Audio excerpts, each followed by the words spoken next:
کہ اپنے عشق کے بارے میں کہ عشق ایک ایسی بیماری ہے جس کو بھی یہ لگی بس وہ کسی کام کا نہیں رہتا، ہے نا، دل کسی کام کا نہیں ہوتا۔ اسی عشق میں ہم نے اپنا دل محبوب کو دے تو دیا، اس نے نہ جانے کیا کیا کہ اب اس کے سوا اور کوئی خیال دل میں آتا ہی نہیں ہے، دل کسی اور کام کا نہیں رہا۔ اگلا شعر دیکھیے، تم ہمارے کسی طرح نہ ہوئے ورنہ دنیا میں کیا نہیں ہوتا۔ دیکھیے بالکل نثری انداز میں بہترین شعر انہوں نے جو ہے انجام دیا ہے، تحریر فرمایا ہے۔ کہتے ہیں کہ شاعر کیا کہہ رہے ہیں کہ اپنے محبوب سے شکوہ شکایت کرتے ہوئے کہتے ہیں کہ اے میرے محبوب، دنیا میں سارے کام ہوتے ہیں اور ہوتے آ رہے ہیں، لیکن ہم ایک ایسے بدقسمت بد نصیب ہیں کہ ہم نے جو ایک خواہش ظاہر کی اور وہ بھی پوری نہ ہوئی۔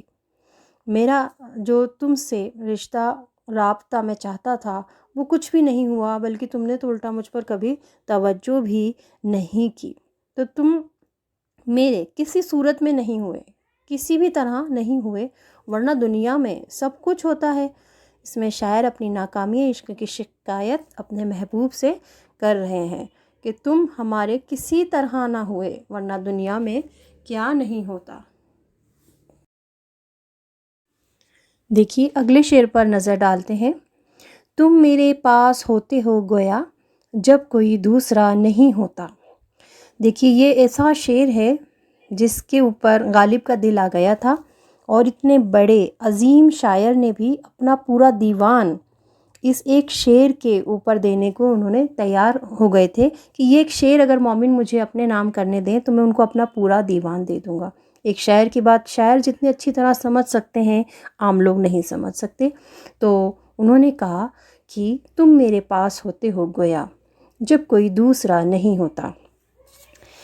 اے میرے محبوب، تم ہمیشہ میرے ساتھ ہوتے ہو، تم مجھ سے کبھی جدا ہی نہیں ہوتے، یہاں تک کہ جب میں عالم تنہائی میں ہوتا ہوں، اکیلا ہوتا ہوں، اس وقت بھی میرے خیالوں میں تم موجود ہوتے ہو۔ یہ سچی محبت نہیں تو اور کیا ہے کہ ہمیشہ میرے خیالات میں رہتے ہو۔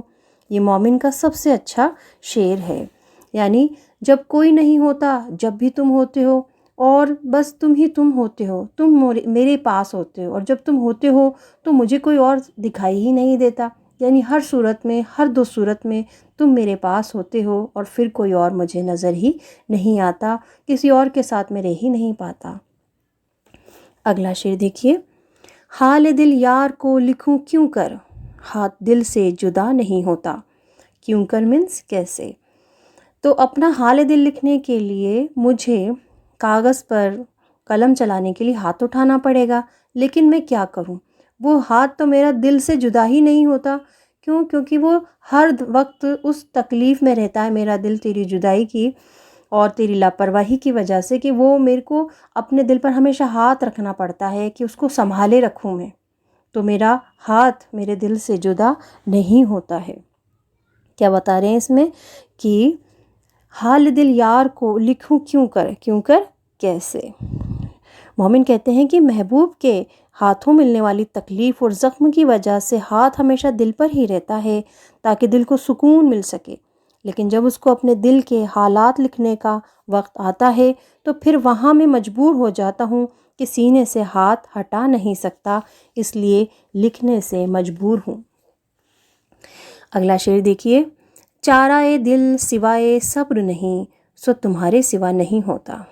چارہ مینس علاج، دل کا علاج۔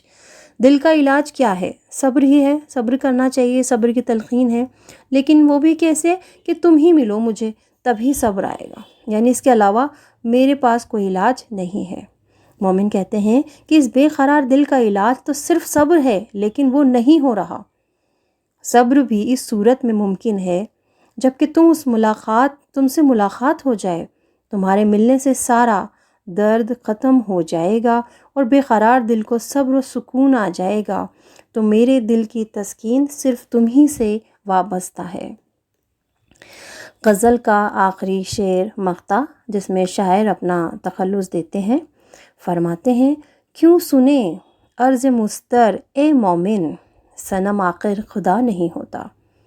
کہتے ہیں مستر مینس بے چین، کیوں سنے عرض مستر، اس بے چین کی عرض کیوں سنے گا محبوب، وہ تو نہیں سنے گا، وہ تو لاپرواہ ہو چکا ہے۔